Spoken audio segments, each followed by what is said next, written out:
Hello everyone, welcome to engineers group. My self के और आज की क्लास के अंतर्गत अपन एक नया सब्जेक्ट स्टार्ट करने वाले हैं। जैसे कि जो सब्जेक्ट का नाम है आपके का building construction and construction material, यानी कि बिल्डिंग कंस्ट्रक्शन और उस कंस्ट्रक्शन के लिए कौन कौन से मटेरियल की अपने को रिक्वायरमेंट होती है, ज़रूरत होती है, उन मटेरियल्स के बारे में आज अपन डिस्कस करने वाले हैं। तो आज का पहला लेक्चर है जिसके अंदर अपन सिलेबस को डिस्कस करेंगे कि आपको सिलेबस के अंतर्गत क्या चीज़ें पढ़नी है। तो ये चीज़ तो आपको सबको पता है कि आपके सिलेबस के अंदर 5 यूनिट है, ठीक है।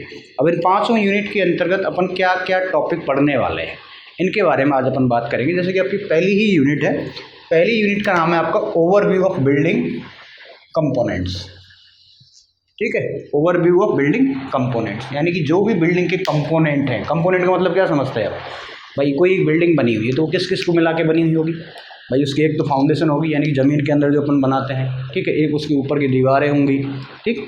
तो वो क्या होते हैं? कंपोनेंट्स होते हैं। तो अपना क्या टॉपिक है? सबसे पहला जो टॉपिक रहेगा वो रहेगा अपना classification of building as per NBC, ठीक है। NBC का मतलब होता है नेशनल बिल्डिंग कोड, यानी कि जितनी भी बिल्डिंग्स होती हैं उनको नेशनल, अपना इंडियन जो नेशनल बिल्डिंग कोड है उसके अकॉर्डिंग क्या किया हुआ है, टाइप में डिवाइड किया हुआ है, क्लासीफाई किया हुआ है। जैसे इसके कुछ ग्रुप बना रखे हैं, जैसे ABCDEFGHI तक, ठीक है।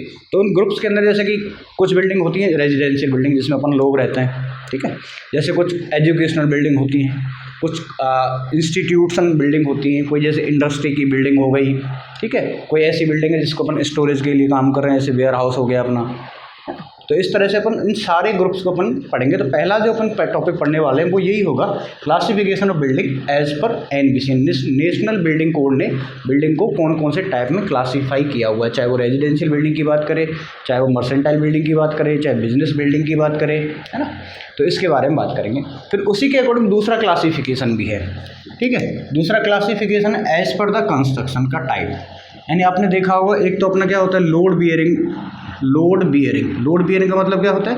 जो अपन सिंपल बॉल बनाते हैं, यानी सिंपल दीवार बनाते हैं, जो दीवार होती हैं उनके ऊपर अपन पट्टियाँ रख देते हैं, या फिर जो स्टोन के जो पार्ट्स होते हैं उनको रख देते हैं। एक अपने आजकल जो नया स्ट्रक्चर बनने लग गया है उसको अपन फ्रेम्ड कह देते हैं। क्या बोल देते हैं भाई? फ्रेम्ड वाला कौन सा होता है? जैसे अपन RCC का बनाते हैं, ठीक है। जैसे RCC के अंदर क्या होता है भाई? RCC का जब भी अपन स्ट्रक्चर बनाते हैं तो उसके अंदर बीम और कॉलम, यानी कि ऐसी कोई बिल्डिंग जिसके अंदर इस तरह के फ्रेम बन रहे हो तो उसको अपन फ्रेम बिल्डिंग कह देंगे। और एक होगा दोनों का कॉम्बिनेशन, ठीक है, उसको अपन क्या कहेंगे? कॉम्बिनेशन, कंबाइंड या फिर कॉम्बिनेशन। कंबाइंड की बात कर लो या फिर आप कॉम्बिनेशन की बात कर लो। तो पहला टॉपिक तो हो गया बिल्डिंग का क्लासिफिकेशन एज पर NBC, एक तो नेशनल बिल्डिंग कोड के अकॉर्डिंग, यानी कि ये बेसिकली होता है कि किस ऑक्यूपेशन के लिए यूज़ करें, किस काम से अपन इसके लिए यूज़ कर रहे हैं भाई। रहने के लिए काम कर रहे हैं, कोई होटल की बिल्डिंग है, या फिर कोई एजुकेशन बिल्डिंग है, कोई इंस्टीट्यूशन बिल्डिंग है, कोई हैजार्डस बिल्डिंग है, ठीक है। जहाँ पर हैजार्डस बिल्डिंग बहुत सारे जो खतरनाक सामान है, ठीक है, चाहे लिक्विड्स की, एसिड्स की बात करें, उनको स्टोरेज किया जा रहा है, या फिर स्टोरेज बिल्डिंग की ही बात कर लेते हैं जहाँ पर कोई वेयर हाउस वगैरह है, उसकी अपन बात करेंगे। उसका सेकंड टॉपिक है फर्स्ट यूनिट के अंदर ही बिल्डिंग कंपोनेंट्स एंड फंक्शन, यानी बिल्डिंग के कौन कौन से कंपोनेंट हैं। तो कंपोनेंट के अंदर ज़्यादातर अपन बात करते हैं एक तो फाउंडेशन की, ठीक है, और एक अपन बात करेंगे सुपर स्ट्रक्चर की, यानी सुपर स्ट्रक्चर और सब स्ट्रक्चर भी कह सकते हैं आप इसको, सुपर स्ट्रक्चर और सब स्ट्रक्चर। तो सब का मतलब क्या होता है? जो ज़मीन के नीचे होता है, यानी एक तरह से अपन मान के चलते हैं कि ढेरी होती है, जैसे प्लिंथ लेवल जिसको बोलते हैं। क्या बोलते हैं? Plinth level. तो एक तो प्लिंथ लेवल के नीचे का पोर्शन हो गया और एक उसके ऊपर का पोर्शन हो गया। ये अपने बिल्डिंग के कंपोनेंट रहेंगे। फिर ये क्या क्या काम आते हैं भाई? फाउंडेशन का काम क्या है? तो बेसिकली फाउंडेशन का काम क्या होता है कि ऊपर की जो पूरी बिल्डिंग है उस बिल्डिंग के लोड को अपनी ज़मीन के ऊपर ट्रांसफ़र कर दें, ठीक है। तो जो भी बिल्डिंग का कंपोनेंट रहेगा उस हर एक कंपोनेंट के अपन फंक्शन की भी यहाँ पे बात करेंगे। वो फाउंडेशन की बात करेंगे, प्लिंथ की बात करेंगे और सुपर स्ट्रक्चर। प्लिंथ एक तरह से बीच का मीडियम हो गया, प्लिंथ से ऊपर का सुपर स्ट्रक्चर हो जाता है और उसके नीचे का क्या हो जाता है भाई? सब स्ट्रक्चर हो जाता है, ठीक है। तो ये सिलेबस तो रहा अपना फर्स्ट यूनिट का। फिर सेकंड यूनिट के बारे में बात करते हैं natural and artificial construction material, यानी कि नेचुरल मतलब जो प्राकृतिक रूप से अपन को मिलते हैं, जैसे कि स्टोन है, ठीक है। तो स्टोन अपन को क्या मिलता है? प्राकृतिक रूप से मिलता है। अब आर्टिफिशियल मतलब कृत्रिम, जिसको अपन बनाते हैं, ठीक है। तो ऐसे कुछ मटेरियल, कुछ नेचुरल्स की बात करेंगे, कुछ आर्टिफिशियल की बात करेंगे। तो अब जैसे नेचुरल में अपन ने बात करी सबसे पहले बिल्डिंग स्टोन की, ठीक है। तो बिल्डिंग स्टोन के अंदर क्या क्या टॉपिक पढ़ना है अपन को भाई? एक तो गुड बिल्डिंग स्टोन क्या होता है, गुड बिल्डिंग यानी अच्छा वाला स्टोन कौन सा होता है जिसको अपन बिल्डिंग पर्पस के अंतर्गत यूज कर सकते हैं, तो वो तो हो गया अपना गुड बिल्डिंग स्टोन क्या होता है। उसके बाद उसके क्या क्या कैरेक्टरिस्टिक्स हैं, प्रॉपर्टीज़ की बात कर सकते हैं आप चाहो तो। प्रॉपर्टीज़ की बात करेंगे कि कौन कौन सी प्रॉपर्टीज़ होती हैं जो डिफाइन करती हैं कि मेरा जो स्टोन है वो गुड बिल्डिंग स्टोन है या फिर नहीं है। फिर अपन बात करेंगे क्वेरिंग की, इसकी बात करेंगे भाई क्वेरिंग। तो क्वेरिंग का मतलब क्या होता है, यानी कि जब पहाड़ों से यानी कि जो हिल्स हैं, ठीक है, पहाड़ हैं, पर्वत हैं, उनसे अपन पत्थरों को कैसे निकालते हैं तो उस प्रोसेस को अपन कह देते हैं क्वेरिंग। तो इसके भी बहुत सारे मेथड्स हैं, उनको बारे में पढ़ेंगे। उसके बाद ड्रेसिंग पढ़ेंगे अपन। ड्रेसिंग का मतलब क्या होता है, उनको एक डिजायर्ड शेप के अंतर्गत, यानी कि जैसे अपन को आकार चाहिए, वही रेक्टेंगल चाहिए, ऐसा तो नहीं चाहिए उबड़ खाबड़ चाहिए, तो उनको एक शेप में कन्वर्ट करने की जो प्रोसेस होती है उसको हम क्या कहते हैं भाई? ड्रेसिंग कह देते हैं। और इसकी जो भी टूल्स रहेंगे, ठीक है, टूल्स मतलब हथौड़ा हो गया, जैसे कि चाइजल हो गया, इनको अपन इंग्लिश में क्या बोलते हैं, टेक्निकल नाम क्या है इनका, तो उनके बारे में अपन इसके अंदर पढ़ेंगे। तो ये तो फर्स्ट टॉपिक हो गया अपने बिल्डिंग स्टोन का, ठीक। उसके बाद अपन बात करेंगे टिम्बर की। तो टिम्बर मतलब एक तरह से क्या होता है, लकड़ी, ठीक है, ऐसी लकड़ी जो कि संरचनात्मक कार्य के लिए लिया जाता है, या फिर उसको बोल देते हैं इमारती लकड़ी, यानी कि ऐसी कोई जो लकड़ी जिसको अपन इमारत बनाने के लिए कहीं भी यूज कर सकते हैं। तो इसके अंदर टिम्बर के अंदर ही बहुत सारे टॉपिक है, जैसे कि इनका स्ट्रक्चर की बात करेंगे, ठीक है, स्ट्रक्चर माइक्रो लेवल और मिनी लेवल पे स्ट्रक्चर किस तरह का होता है, टिम्बर कैसे दिखता है, उसको अपन काट के देखेंगे तो अपन को दिखता है ना, वो उसके अंदर रिंग सी दिखती हैं, अपन गोल गोल घेरे टाइप के दिखते हैं, ठीक है। तो उस स्ट्रक्चर की अपन बात करेंगे टिम्बर के अंदर। फिर अच्छा कौन सा है, उसकी प्रॉपर्टीज़ की बात करेंगे, टिम्बर की प्रॉपर्टीज़ की, ठीक है, प्रॉपर्टीज़ की बात कर लेंगे। उसके बाद उसका अपन पढ़ेंगे कि भाई ये जो मेथड क्या है सीजनिंग के, ठीक है, सीजनिंग क्या होती है, उसके मेथड्स की बात करेंगे। सीजनिंग का मतलब होता है यदि उसके अंदर वाटर ज़्यादा होता है, गीली होती है लकड़ी, जो होती है गीली होती है, तो उसको पहले सुखाया जाता है। तो सुखाने की यानी कि पानी के मॉइस्चर को रिमूव करने की जो प्रोसेस होती है उसको हम क्या कह देते हैं भाई? सीजनिंग क्या कहा जाता है, ठीक है। इसके अलावा टिम्बर में क्या क्या डिफेक्ट्स आ सकते हैं, डिफेक्ट्स के बारे में बात करेंगे डिटेल के अंतर्गत। डिफेक्ट्स कैसे हो सकते हैं भाई? या तो काटने पीटने की वजह से हो गया, कोई जैसे कि उसकी कोई ब्रांच है वो कट के गिर गई, या फिर उसके अंदर फंगस लग गया, ठीक है। तो इस तरह के जो डिफेक्ट्स यानी कि खराबी आ जाती है टिम्बर के अंदर, उनके बारे में पढ़ेंगे। और इनको कैसे बचाया जा सकता है, प्रिजर्वेशन, प्रिजर्वेशन यानी कि अब जैसे लकड़ी को बचाया कैसे जाता है, अपन ने देखा होगा कई बार अपन जैसे गेट्स होते हैं, गेट के अपन पेंट या वार्निश कर देते हैं, तो क्यों करते हैं अपन? बेसिकली अपन पेंट और वार्निश किस लिए करते हैं? क्योंकि अपना जो टिम्बर है वो ज़्यादा लंबे टाइम तक चले, गेट है वो लंबे टाइम तक चले, ख़राब ना हो, बदबू ना हो उसके अंतर्गत, उसमें दीमक ना लगे, है ना, ऐसा ही तो होता है। लकड़ी को सेफ्टी पर्पज से अपन क्या करते हैं? प्रिजर्वेशन कर देते हैं, या फिर इसको अपन फायर रेजिस्टेंट बनाने की कोशिश करें। तो ये वाला भी टॉपिक इसके अंदर पढ़ेंगे। फिर अपन 3 चीज़ पढ़ते हैं, एस्फाल्ट, बिटुमेन एंड टार, ठीक है। तो देखो एक तो बिटुमेन की बात करते हैं और एक बार बात करते हैं टार की। तो देखो बिटुमेन का मतलब होता है डामर, एक तरह से डामर यानी कि जिसके रोड बनते हैं, ठीक है, एक तो वो हो गया, यानी कि वो तो पेट्रोलियम पदार्थ हो गया बिटुमेन। तो टार की बात करते हैं, टार क्या होता है? ये अपन को मिलता है लकड़ी, जैसे बहुत सारे अपन कहते हैं कोयला, कोल तार, इसको क्या बोलते हैं? कोल तार, है ना, यानी कि प्राकृतिक कोई पहले वनस्पति रही होगी, वो नीचे दब गई, उसका उसको धीरे धीरे इसका कन्वर्जन हो गया किसके अंतर्गत? कोल तार के अंतर्गत, ठीक है। तो और यदि इसके अंदर बिटुमेन या फिर कोल तार के अंदर अपने एग्रीगेट यानी गिट्टियों को मिला दिया तो उसको एक तरह से क्या कहा जाता है? एस्फाल्ट कहा जाता है। तो इन तीनों के बारे में सारी चीज़ें पढ़ेंगे, प्रॉपर्टीज़ कैसी होती हैं, बिटुमेन का क्या क्या टेस्ट होते हैं इसके लिए, है ना, कितना इसका पेनिट्रेशन वैल्यू होता है, इसका सॉफ्टनिंग पॉइंट क्या होता है, टार क्या होता है, इनके बारे में डिटेल में अपन पढ़ेंगे, एस्फाल्ट, बिटुमेन एंड टार के बारे में। नेक्स्ट अपन पढ़ेंगे सैंड। सैंड मतलब होता है बजरी, ठीक है, यानी कि एक अच्छी बजरी कैसी होती है, ठीक है। सैंड का प्रॉपर्टी क्या होनी चाहिए, कितनी मोटी होनी चाहिए, है ना, कहाँ पे महीन यूज़ करनी है, ठीक है, कैसे कैसे यूज करनी है और क्या इसकी प्रॉपर्टीज है। फिर अपन कोर्स एग्रीगेट की बात करते हैं। कोर्स एग्रीगेट का मतलब होता है एक तरह से मोटी गिट्टियाँ, रोड़ी जिसको अपन कहते हैं। तो रोड़ी के बारे में पढ़ेंगे कि उसका क्लासिफिकेशन कैसे कर सकता है, कुछ फाइन होती है, कुछ कोर्स होती है, ठीक है, उसकी शेप कैसी होगी, उसकी साइज़ क्या होगी, है ना। कोई भाई ऐसा भी तो हो सकता है गिट्टी पतली पतली टाइप की है, ठीक है, उसको अपन फ्लैकी बोल देते हैं, कुछ लंबी वाली एलोमेटेड है, कुछ गोल गोल टाइप की जैसे कि ग्रेवल मिलते हैं नदियों के किनारे जो मिलते हैं, कंकड़ जिनको अपन कहते हैं, है ना, वो राउंडेड हो गए, कुछ क्यूबिकल होते हैं, कुछ एंगुलर होते हैं। तो वो जितने भी टाइप के होते हैं जिनकी वो शेप होती है और कहाँ कहाँ पर मिलते हैं, इसके बारे में अपन डिटेल में डिस्कशन पढ़ेंगे कि कौन कौन से साइज़ के एग्रीगेट अपन को मिलते हैं। फिर लास्ट टॉपिक अपना आता है ब्रिक्स, ठीक है। तो देखो ब्रिक्स का मतलब होता है ईंट, क्या होता है भाई, ईंट।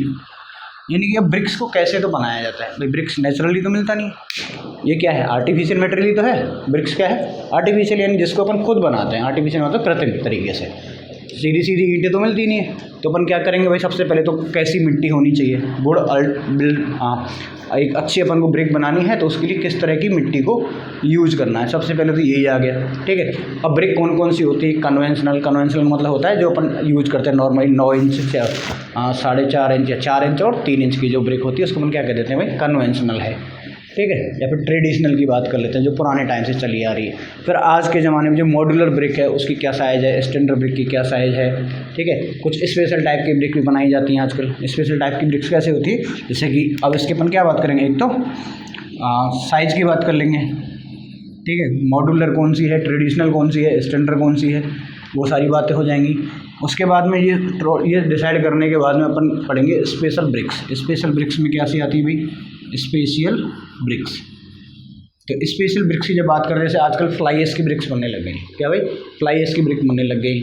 या फिर कोई ऐसी ब्रिक है जिसको बहुत ज़्यादा रेफ्रेक्टरी है, रेफ्रेक्टरी मतलब होता है हाई टेम्परेचर को भी क्या कर ले, वो सहन कर ले, हाई टेम्परेचर को भी क्या कर ले, सहन कर ले, इस तरह की ब्रिक बनानी है। या फिर कहीं अपन को क्या करना है, कोई एसिडिक मटेरियल है उसको स्टोर करना है तो उसके लिए बिल्डिंग मतलब ब्रिक बनानी है। तो ऐसे डिफरेंट टाइप की अपन ब्रिक के बारे में बात करेंगे यहाँ पे, स्पेशल टाइप्स ऑफ ब्रिक की। और लास्ट में अपन बात करेंगे कैरेक्टरिस्टिक्स यानी गुड क्वालिटी ब्रिक्स। कैरेक्टरिस्टिक्स यानी अच्छी ब्रिक है उसके अंदर क्या क्या गुणवत्ता होनी चाहिए, क्या क्या प्रॉपर्टीज होनी चाहिए, लंबी चौड़ी क्या होनी चाहिए, यदि उनको आपस में टकराएं तो कैसी आवाज़ आनी चाहिए, उसकी साइज़ कैसी होनी चाहिए, कितने से ज़्यादा पानी नहीं सोखना चाहिए, तो वो अपनी क्या हो जाएगी भाई, कैरेक्टरिस्टिक्स हो जाएगी। तो ये तो दूसरी यूनिट का हुआ मामला कि ये टॉपिक अपन दूसरी यूनिट के अंतर्गत पढ़ने वाले। अब आप आते हैं थर्ड यूनिट पर। तो थर्ड यूनिट का नाम है स्पेशल एंड प्रोसेस्ड मटेरियल, यानी स्पेशली किसी कारणवश, ठीक है, स्पेशल इनको बनाया गया है प्रोसेस कर करके। तो अब जैसे कैसे मटेरियल हो सकते हैं भाई, सबसे पहले तो अपन बात करेंगे ऐसे कौन कौन से मटेरियल हैं, स्पेशल मटेरियल जो अपन नॉर्मली यूज़ करते हैं आजकल। अब यूज़ कहाँ करते हैं, जैसे आपने देखा होगा कि आजकल वाटर प्रूफिंग की बड़ी समस्या है, डैम्पनेस यानी कि सीलन आ जाती है घर में, ठीक है। तो अब सीलन आ जाती है, सीलन को रोकने के लिए अपन को क्या करेंगे, वाटर प्रूफिंग मटेरियल के यूज़ करेंगे। या तो अपन सीमेंट ऐसा यूज़ करेंगे भाई जो सीलन को ना आने दे, या फिर अपन पेंट ऐसा यूज़ करते हैं जो उसको रोक दे, या फिर अपन सील कर दें कहीं जहाँ भी अपन को ऐसा लगता है कि पानी से होने की समस्या है, बिल्डिंग के लिए, अपने घर के लिए कोई भी समस्या हो सकती है पानी से, तो वहाँ पर अपन क्या करते हैं, वाटर प्रूफिंग मटेरियल को यूज़ करते हैं। उसी तरह से आजकल नई टर्मिट यानी कीड़े मकोड़े आ जाते हैं, जंग मतलब एक तरह से देखी जाए है। टर्माइट मतलब क्या होता है, जो छोटे छोटे से वाइट आर्म्स होते हैं, ठीक है, इस तरह के कीड़े मकोड़े हो जाते हैं, उनसे बचाए रखने के लिए अपन, जैसे कि लकड़ी है उसमें ज़्यादातर चांसेस रहते हैं, तो टर्मिट प्रूफ क्या होता है, ठीक है। तो अपन पहले की बात करेंगे वाटर प्रूफिंग, कि ऐसा मटेरियल जो वाटर प्रूफिंग के काम आए। तीसरा आता है टर्मी प्रूफिंग, ठीक है, टर्मी यानी कीड़े मकोड़ों से बचाए रखें, इस तरह के कौन कौन से मटेरियल हैं। फिर कुछ ऐसे मटेरियल हैं जैसे जो धूप में गर्म ना हो, थर्मल इंसुलेशन हो, ठीक है भाई। कई बार ऐसा होता है ना, थर्मल इंसुलेशन, जैसे अपने ऊपर की छत है तो ऊपर की छत गर्मियों में क्या हो जाती है, बहुत ज़्यादा गर्म हो जाती है, तो अपन किस तरह की छत बनाएंगे वो छत गर्म ना हो, यानी रूम का टेम्परेचर नहीं बढ़े, तो ऐसे टेम्परेचर की बनाई जाएगी। फिर हॉलो अपन बनाएंगे जिससे कि टेम्परेचर पास ना कर, दीवार गर्म में ना हो, तो उसको अपन क्या कह देते हैं भाई, थर्मल इंसुलेशन। उसी तरह से साउंड की बात करेंगे, साउंड इंसुलेशन के लिए अपन एकॉस्टिक को ध्यान रखते हैं। जैसे आपने देखा होगा कि सिनेमा हॉल होता है, थिएटर होते हैं, उनके अंदर तो बहुत सारी साउंड तेज़ आवाज़ चलती है, लेकिन बाहर गेट लगते आवाज़ नहीं आती है। लेकिन ऐसा कौन सा मटेरियल वहाँ पर यूज़ किया गया है, तो उसको अपन क्या कह देते हैं, साउंड इंसुलेटर कह देते हैं, जो कि साउंड को बाहर नहीं आने देता है। तो मेनली स्पेशल मटेरियल क्या क्या हो गए भाई, एक तो वाटर प्रूफिंग की बात करेंगे, फिर अपन टर्मिट प्रूफिंग की बात करेंगे, फिर थर्मल प्रूफिंग, थर्मल आइसोलेशन और साउंड इंसुलेटर की अपन बात करेंगे। इस तरह के मटेरियल्स कौन कौन से होते हैं। लास्ट में अपन पढ़ेंगे थर्ड यूनिट के अंदर पेंट्स, टाइप ऑफ पेंट्स। आपने देखा हो कोई ऑयल पेंट होता है, कोई एनेमल पेंट होता है, ठीक है, कोई ऑयल पेंट होता है, कोई एनेमल पेंट होता है, ठीक है, कुछ प्लास्टिक पेंट होते हैं, प्लास्टिक पेंट होते हैं, उनके बारे में पढ़ेंगे। डिस्टेम्बर क्या होता है, आपने नाम तो बहुत सुना, डिस्टेम्बर करा लो हर तो डिस्टेम्बर क्या होता है। फिर जो गेट्स वगैरह होते हैं, फिर वार्निश क्या होती है। तो पेंट के टाइप्स पढ़ेंगे, पेंट के डिफेक्ट्स पढ़ेंगे, पेंट करने में कैसे पेंट की लेयर लगाई जाती है, कैसे चढ़ाई जाती है, डिस्टेम्बर कैसे किया जाता है, डिस्टेम्बर में क्या क्या मटेरियल मिक्स होता है, वार्निश में क्या होता है ना। तो ये सारी चीज़ें अपन पढ़ने वाले हैं यूनिट थर्ड के अंतर्गत। ठीक है, अब मैं आता हूँ फोर्थ यूनिट के अंतर्गत, construction of super structure and सब स्ट्रक्चर। ठीक है, तो अब बनाना है, यानी अब तक तो अपने क्या पढ़ा, मटेरियल्स के बारे में थोड़ा सा पढ़ लिए भाई। ये दोनों जो यूनिट थी उसके अंदर अपन ने मटेरियल्स को पढ़ लिया, पहले में कंपोनेंट को पढ़ लिया। अब तीसरी यानी फोर्थ जो यूनिट है उसके अंदर अपन पढ़ेंगे कि मटेरियल को कैसे, भाई मटेरियल ठीक है आपको पता लग गया कि कौन कौन से मटेरियल आप यूज़ कर सकते हो, तो अब उनको कैसे कंस्ट्रक्ट किया जाएगा। ठीक है, अब उनको कैसे कंस्ट्रक्ट किया जाएगा यानी कि बनाया जाएगा। तो सबसे पहले तो अपन क्या करते हैं, लेआउट, यानी कि एक तरह से आपने देखा होगा कि एक नक्शा बनाता है भाई, आपको यदि एक रेजिडेंशियल घर बनाना है, ठीक है, तो उसका सबसे पहले क्या करेंगे, आप एक प्लानिंग करेंगे। प्लानिंग ही तो करते हैं, सबसे पहले क्या करते हैं अपन प्लानिंग करते हैं कि अच्छा अपना कहाँ पे है। ठीक है, उसके बाद प्लॉट पे अपन गए, ठीक है, अपन जैसे कोई प्लॉट है उसके ऊपर गए तो वहाँ की साइट, उसको अपन पर्टिकुलर क्या बोल देंगे भाई, साइट है। तो सबसे पहले साइट को क्लियर करवाएंगे और जो भी अपनी ड्राइंग के अकॉर्डिंग सबसे पहले बाउंड्री का क्या करेंगे अपन, लेआउट करेंगे।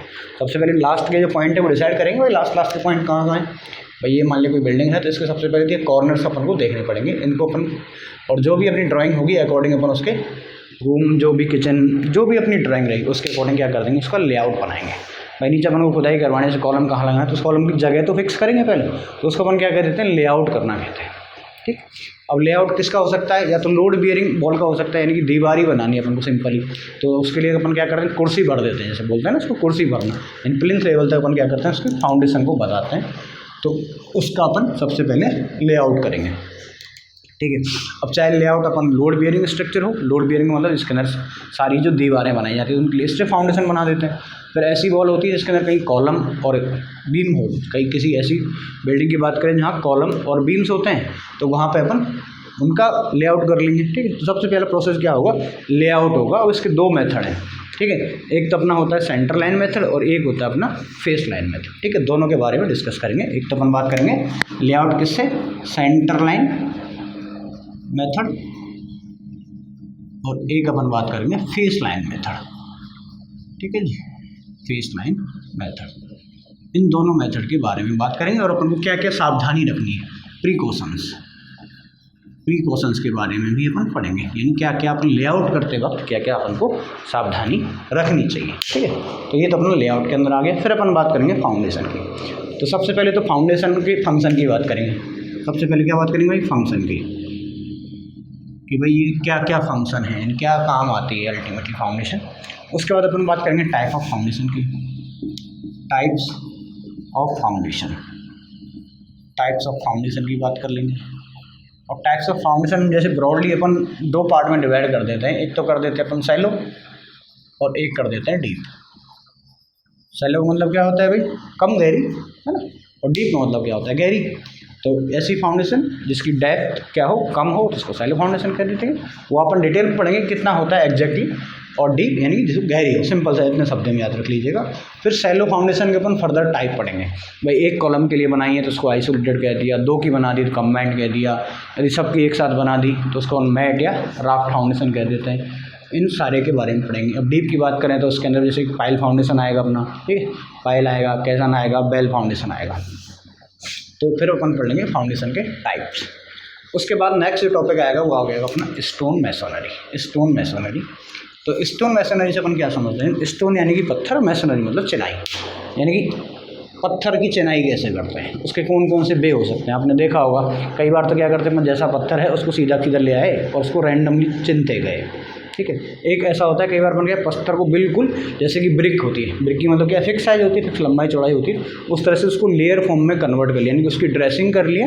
ठीक है, उसके बाद उसकी चिनाई करी। तो मेनली इसमें दो तरह की मैसोनरी की जाती है, एक तो एस्लर की जाती है और एक की जाती है अपनी रैंडम रबल, एक की जाती है भाई रैंडम रबल मैसोनरी। तो रबल मैसोनरी और एस्लर मैसोनरी, इसके 3-4 टाइप हैं, उनके बारे में अपन पढ़ेंगे। और कौन कौन से, अब जैसे अब चिनाई जब भी करते हैं तो उसके अंदर कुछ टर्म्स होती हैं, उनको टेक्निकल टर्म्स बोलते हैं, जैसे हार्टिंग क्या होती है, उसके बीच का पोर्शन को अपन मेनली हार्टिंग बोल देते हैं। फेसिंग क्या होती है, यानी कि जिस फेस से अपन देख रहे हैं, इस मतलब बिल्डिंग को अपन, ऐसा होता है ना आगे फ्रंट की फेस को अच्छा बना देते हैं, तो उसी तरह से दीवार का एक फेस होगा और एक उसका पीछे का पोर्शन होगा, उसको अपन बैकिंग कह देंगे। तो स्टोन मैसोनरी के अंदर बैकिंग क्या होती है, फेसिंग क्या होती है, हार्टिंग क्या होती है, ट्रो स्टोन क्या होता है, कॉर्निस क्या होता है। ठीक है, और उसके बाद में type of masonry, rubble masonry, ashlar masonry और उनके फर्दर टाइप। तो ये सारी कहानी अपन स्टोन मैसोनरी के अंतर्गत पढ़ने वाले हैं। जैसे अपन स्टोन मैसोनरी के अंदर पढ़ेंगे उसी तरह से अपन क्या पढ़ेंगे, ब्रिक मैसोनरी के अंदर करेंगे। अब यहाँ पे क्या करेंगे, ब्रिक्स की चिनाई करेंगे।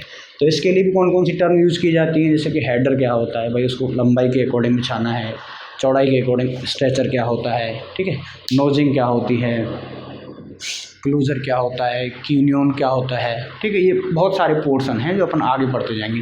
फेस क्या होता है, बैक क्या होता है, बैट क्या होता है, यदि आधी ब्रिक को तोड़ दिया जाए तो बैट हो जाता है। बुल नोज क्या होता है, उसके कॉर्नर को राउंड कर दिया जाए। काउ नोज क्या होता है, ठीक है। इस तरह के बहुत सारे क्या हैं, कुछ टर्मिनोलॉजी। तो सबसे पहले तो अपन क्या पढ़ेंगे, टर्मिनोलॉजी या टर्मिनोलॉजी, वो अपन को पता होनी चाहिए, ठीक है। डिटेल में पढ़ेंगे अपन सारी चीज़ें, कोई दिक्कत वाली बात नहीं। तो सबसे पहले टर्मिनोलॉजी पढ़ लेंगे और उसके बाद टाइप्स ऑफ बॉन्ड, ठीक है, टाइप्स ऑफ बॉन्ड के बारे में भी अपन पढ़ेंगे इसके अंदर। तो ये अपना हो जाएगा ब्रिक मैसोनरी। उसके बाद अपन बात करते हैं स्कैफोल्डिंग। स्कैफोल्डिंग आपने देखा होगा कि घरों के अंतर्गत जब भी अपन घर बनाते हैं, ठीक है, तो उसके आगे आपने देखा होगा वो लगाते हैं बांस के बल्लियों के, बांध के रखते हैं, पैंडा बोलते हैं जिसको अपन। तो उसको अपन क्या बोल देते हैं, स्कैफोल्डिंग बोल देते हैं। यानी बाहर जिसके ऊपर मैसन चढ़ के काम करेगा, जैसे अपने पेंट भी करवाते हैं अपन कई बार। तो अपन देखा होगा जैसे हाई राइज बिल्डिंग है, यानी बड़ी ऊंची बिल्डिंग है, 8-10 मंजिल की बिल्डिंग है, तो उसके नीचे से वो अपन बल्लियाँ बांध देते हैं, ठीक है। तो उसको अपन क्या कह देते हैं, स्कैफोल्डिंग। अब कौन से टाइप की होती है भाई, सिंगल होती है, डबल होती है, अंदर घुसने वाली होती है, कैंटिलीवर होती है, लटकने वाली होती है, ठीक है। तो अलग अलग तरह की होती है। तो उसके सारे टाइप्स और पहले तो स्कैफोल्डिंग होती क्या है और उसके टाइप्स के बारे में पढ़ लेंगे। फिर अपन बात करते हैं सोरिंग। सोरिंग का मतलब ये होता है यदि कोई स्ट्रक्चर आज पहले बना हुआ है और अब आप उसके साइड में यदि कोई स्ट्रक्चर बना रहे हो, यानी टेम्प्रेरी सपोर्ट प्रोवाइड करना दूसरे स्ट्रक्चर को, यानी जो पास में कोई स्ट्रक्चर है उसको क्या प्रोवाइड करना भाई, सपोर्ट प्रोवाइड करना, वो क्या कहलाता है, अपना सोरिंग कहलाता है। उसके बाद अपन बात करते हैं अंडरपिनिंग की। तो अंडरपिनिंग यानी कोई भी फाउंडेशन खराब हो जाती है। कई बार कोई स्ट्रक्चर है उसकी फाउंडेशन अपन को ऐसा लगता है कि ये वीक हो गई है, ठीक है, तो उस फाउंडेशन को रिमूव कर दिया जाता है पोर्शन बाय। आजकल तो बहुत सारी टेक्नोलॉजी आ गई है। तो अंडरपिनिंग क्या होती है, इसको किस किस मेथड से अपन फाउंडेशन को रिमूव कर सकते हैं, वो अपना आ जाएगा इसके अंदर अंडरपिनिंग के अंदर। तो ये सारी चीज़ें यानी कि एक तरह से अपन क्या देख रहे हैं, कंस्ट्रक्शन कर रहे हैं किसका, सब स्ट्रक्चर का और सुपर स्ट्रक्चर का, इस पूरी यूनिट के अंदर। तो सब स्ट्रक्चर के अंदर फाउंडेशन आ जाता है। तो फाउंडेशन के टाइप हो गए, फाउंडेशन कौन कौन सी यूज़ करते हैं, क्यों यूज़ करते हैं, क्या क्या फंक्शन है, वो हो जाएगी। और सुपर स्ट्रक्चर के अंदर मेनली मैसोनरी होती है। मैसोनरी में स्टोन मैसोनरी होगी, ब्रिक मैसोनरी, उसके जितने भी टर्मिनोलॉजी है, फेसिंग, नोटिंग, हर्टिंग, ठीक है, बैकिंग, क्या क्या चीज़ है उनको सबके बारे में पढ़ेंगे और उसके टाइप्स पढ़ लेंगे। उसी तरह ब्रिक मैसोनरी की जो भी टर्मिनोलॉजी रहेगी, हेडर क्या होता है, फुटर क्या होता है, बैट क्या होता है, क्लोजर क्या होता है, कीनोन क्या होता है, ठीक है, उनके बारे में पढ़ लेंगे और उसकी पूरी टाइप्स के बारे में पढ़ लेंगे। भाई इंग्लिश बॉन्ड क्या होता है, फ्लेमिश बॉन्ड क्या होता है, डच बॉन्ड क्या होता है, बहुत तरह के बॉन्ड होते हैं, वो अपन जब ये यूनिट डिस्कवर करेंगे तो सारी चीज़ें अपन यहाँ पढ़ेंगे। फिर जो लास्ट अपनी यूनिट आती है वो आती है बिल्डिंग कम्युनिकेशन एंड वेंटिलेशन, ठीक है। यानी कि ये तो अपन ने सीधी दीवारें खड़ी कर दी। इस यूनिट के अंदर अपन ने क्या किया, भाई नीचे की नींव भर दी और दूसरी क्या है, दीवारें खड़ी कर दी। तो अब इसके अंदर घरों के अंदर क्या क्या फैसिलिटीज़ होती है, एक तरह से अपन यही कह सकते हैं कम्युनिकेशन। यानी कि आप घर के अंदर आओगे तो किस में से आओगे, डोर के अंदर आओगे, ठीक है। तो सबसे पहले तो अपन डोर्स के बारे में पढ़ेंगे कि डोर्स का काम क्या होता है, ठीक है। डोर के कौन कौन से कंपोनेंट होते हैं, जैसे अपन ने देखा होगा कुछ पैनल वाले होते हैं, कुछ 2 साइड खुलने वाले होते हैं, ठीक है। तो बहुत तरह के क्या होते हैं, डोर होते हैं। उन डोर के टाइप्स की बात करेंगे अपन कि भाई फुल्ली पैनल्ड है, पार्शियली पैनल्ड है, ग्लेज्ड है, फ्लश डोर है, कॉलेप्सेबल है, जैसे आपने देखा होगा जो शटर होती हैं, ठीक है, वो भी तो एक गेट ही है। या फिर चैनल गेट आपने देखे होंगे, वो चैनल भी गेट है। कोई 1 पल्ले वाला होता है, कोई 2 पल्ले वाला होता है, ठीक है। किसी में ऊपर की तरफ ग्लास लगा रहता है, नीचे लकड़ी लगी रहती है, ठीक है। तो ये सारे क्या हैं, डोर्स के टाइप हैं। तो अपन क्या बात करेंगे, एक तो इसके कंपोनेंट की बात करेंगे, डोर के कंपोनेंट्स की बात करेंगे एंड टाइप्स की बात करेंगे, टाइप्स ऑफ डोर की बात करेंगे। उसके बाद अपन उसी तरह से विंडो की बात करेंगे, विंडो के कौन कौन से टाइप होते हैं, ठीक है। सबसे पहले वही component of window, components of window पढ़ेंगे कि भाई ये वर्टिकल वाला पोर्शन क्या होता है, हॉरिजॉन्टल वाले को क्या बोलते हैं, इंक्लाइंड वाले को क्या बोलते हैं। और दूसरा अपना होगा types of Windows, types of Windows, ये हो गया अपना टाइप्स ऑफ विंडोज़। ये वाला टॉपिक भी यहाँ पे हो गया। तो कंपोनेंट भी हो गए और टाइप्स ऑफ विंडो भी। विंडो के टाइप में जैसे कि वही अगेन, जैसे कि अपन बात करते रहते डोर्स की बात करते हैं, फुल्ली पैनल्ड होता है, हाफ पैनल्ड होता है, पार्शियली पैनल्ड होता है, ग्लेज होता है, वुडन की होती है भाई विंडो, स्टील की हो सकती है, लकड़ी की हो सकती है, एल्यूमिनियम की हो सकती है, ठीक है, स्लाइडिंग वाली हो सकती है, लोअर्ड हो सकती है, बे हो सकती है, साइज़ कौन कौन सी हैं, जो IS अपना कोड है, ठीक है, ब्यूरो ऑफ इंडियन स्टैंडर्ड है जो आप लोग को रिकमेंड करता है, उसके बारे में पढ़ेंगे। और वेंटिलेटर क्या होता है, जैसे आपने घर के ऊपर देखा होगा, गेट के ऊपर जो छोटी वाली खिड़की होती है, वेंटिलेटर क्या होते हैं, एग्जॉस्ट क्या होते हैं। तो ये सारे टाइप्स ऑफ विंडो के अंतर्गत ही आते हैं, उन सबको अपन यहाँ पे इस यूनिट के अंतर्गत पढ़ने वाले हैं। फिर अपन बात करते हैं वर्टिकल कम्युनिकेशन। तो देखो ये तो क्या था, लाइट पानी के आ गया, ठीक है, यानी कि डोर से क्या है, खुला होगा या फिर लाइट आएगी, ठीक है, इसी तरह विंडो से हवा आएगी या फिर लाइट आएगी, ये यूज़ होता है। फिर अपन बात करते हैं वर्टिकल कम्युनिकेशन। वर्टिकल मतलब होता है ऊपर नीचे, यानी एक फ्लोर से दूसरे फ्लोर पर जाना। तो इसमें क्या होगा भाई, कैसे जाते हैं अपन, या तो लिफ्ट से जाते हैं, या फिर स्टेयर से जाते हैं, या फिर एक्सीलरेटर से जाते हैं। तो मेनली अपन बात करेंगे स्टेयर केस की। स्टेयर मतलब सीढ़ियों की बात करेंगे। भाई सीढ़ी के अंदर क्या होता है, एक राइज होता है, एक हेडर होता है, मतलब एक ट्रेड होता है, उसके ऊपर कंपोनेंट जो आगे निकला रहता है उसको नोजिंग बोल देते हैं। उसके साइड में क्या होता है, हैंड रेल होता है, यानी कि कंपोनेंट ऑफ स्टेयर्स। अपन बात करेंगे इसके अंदर स्टेयर केस। स्टेयर केस के कंपोनेंट क्या क्या होते हैं, ठीक है।